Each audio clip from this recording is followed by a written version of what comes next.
Ito versus SGP. Okay, pa ito to. SGP to.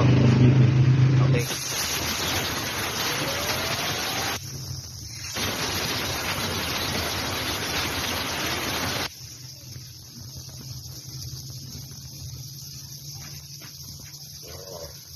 Oo, ito na SGP. Yung pa ito, bilis pa rin. Loy, tari ka Loy. Okay, start na tayo. I-explain ko lang naman dito mga ka-raider kung anong pagkakaiba ng SGP sa FITO. Kung gagamit ka ng bearing na ito mga ka-raider, dapat alam mo kung pang touring ba o pang racing yung motor mo. Suggested ko na rin mga ka-raider, no? Kung pang touring ang motor mo, the best na gamitin mo is SGP.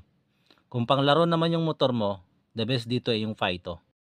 Disclaimer lang, hindi ko pinagkukumpara ang dalawang brand. Dahil pagdating sa quality, siguradong matibay naman to. Ang pagkakaiba lang nila ay kung gaano katagal bago masira.